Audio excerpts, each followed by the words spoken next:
Hi guys, welcome on in. I just wanted to say a huge thank you to all the support that I've received over the last 4 months since I posted the Bloodborne's Sexiest Dungeon video here on YouTube. It has been insane and you guys have been so supportive. Also, I hope it's been really helpful for you and your Bloodborne runs as well.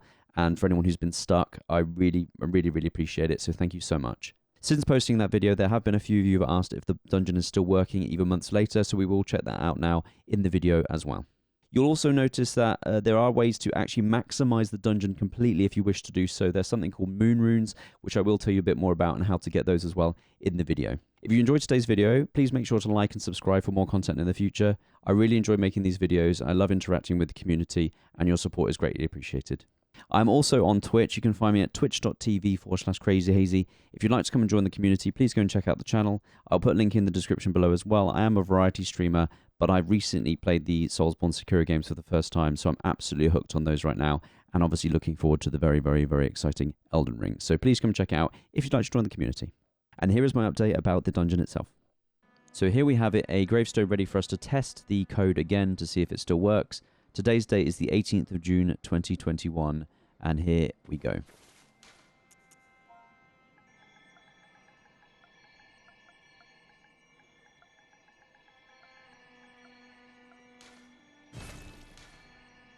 Looks like it's still available. Let's go and check it out and see if it still works.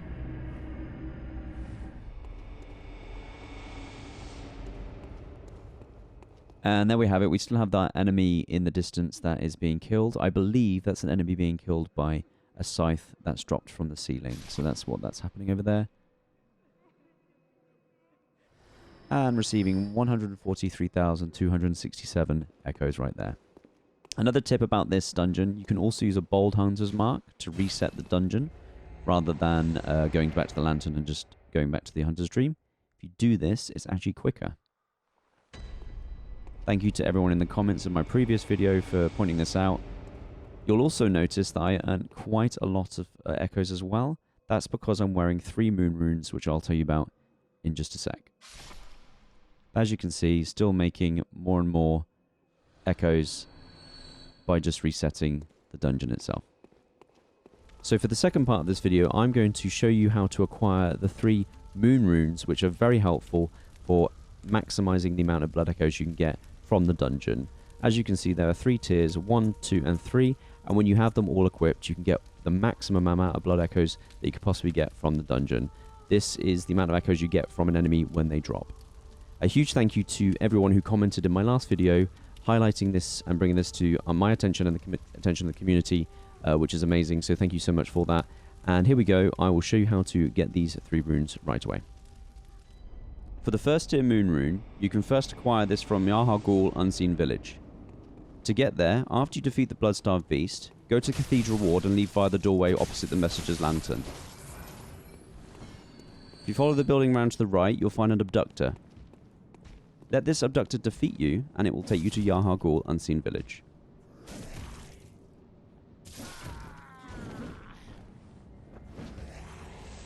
Once killed, you'll be presented with a cutscene, which will show you how you get there.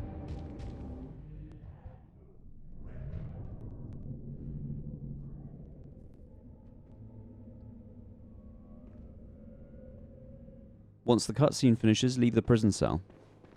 Hang to a left, and you'll find a flight of stairs. Go up the second flight of stairs, and you'll come to a great hall. In the middle of the hall, there is an item. This item will be your first tier Moon Rune. I get Madman's Knowledge because it's in my inventory already. For the second tier Moon Rune, you can find this during the fight with Mikolash. Once you've gone to a second phase, this doorway will be now available and open. Instead of going up to the right towards the fight, go down to the staircase to the left. Keep an eye out for the enemies down here, they're quite tough.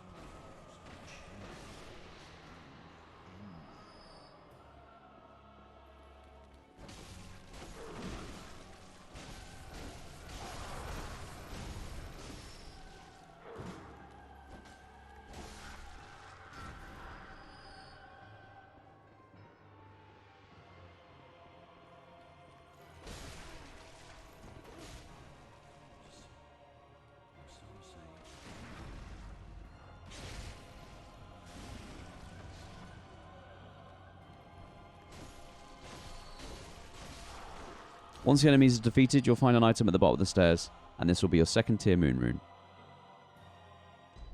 For the third and final Moon Rune, the tier 3 one, make your way from Yarhal Ghul Unseen Village's Lantern. Make your way down these steps, avoiding all the enemies on the way. There are a couple of prerequisites for this Moon Rune. What we're doing here is we're going to locate a key, which will give us access to an area where we'll get an emote that will help us get the Moon Rune later.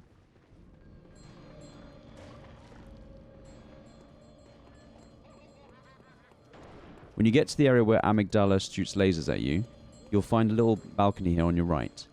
If you drop down and go through the door right beside you, you'll find an area here with an enclosed area. Grab this item, and this will be the upper cathedral key. From Cathedral Ward, take a right and go up the elevator here. When you get to the top, you'll come across a tower. Defeat the enemies as you go up the tower.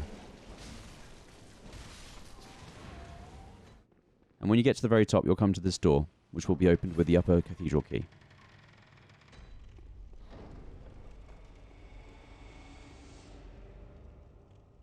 Once you've made your way through Upper Cathedral Ward, you'll come to a great hall like this. You'll see a load of wolves in this area and brain suckers. Keep an eye out for those brain suckers, they're deadly. Make your way down this corridor into the room ahead. You'll find a ladder and a brain sucker. Once you're at the top of the ladder, there'll be 2 more brain suckers in the room next door.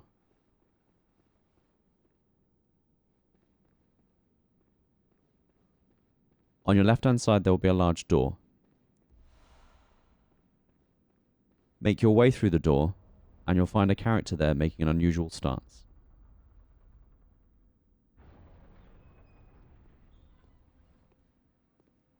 When you get close to the character, you'll receive an emote called Make Contact. This area is after the fight with Mikolash. You can also get here from Murgo's Loft Middle. If you use this shortcut here, as you go down, you'll notice an opening. If you jump through here, you'll gain access to a new area.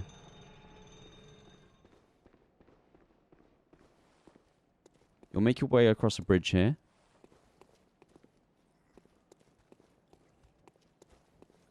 And you'll find lots of these Mensis-related enemies. You can either attack them or you can sneak around them. As you can see here, I went for the sneaky approach.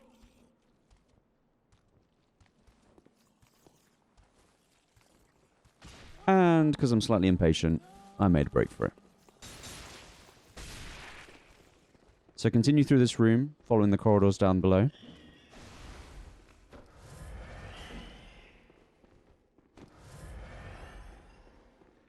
And you'll come across a switch. Activate this switch, and it will drop the Brain of Mensis down into the depths below.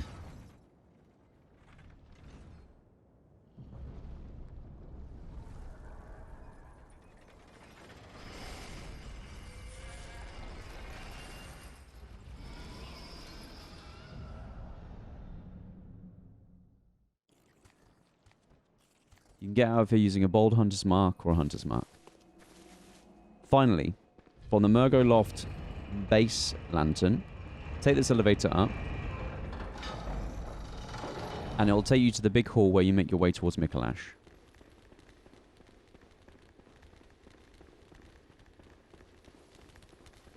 Now that we've dropped the Brain of Mensis into the depths, a new elevator is now available.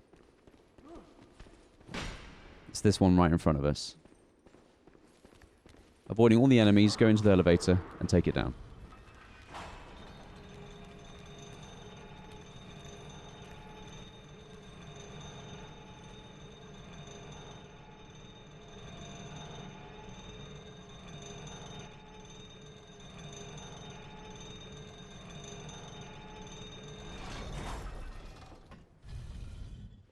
Here we will find the Brain of Mensis. Now, using the Make Contact emote,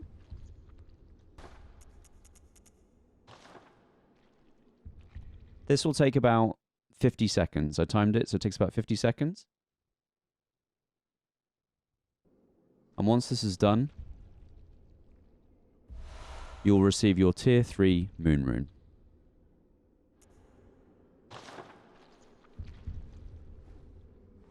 Thank you so much for checking out the video today. I hope you enjoyed and found it helpful. If you'd like to see more content in the future, make sure to like and subscribe here on the channel. And if you'd like to join me on Twitch, make sure to check me out at twitch.tv/crazyhazy. I'll put those links in the description below. And please let me know what you thought of the video as well. And I look forward to seeing you in the future. Take care.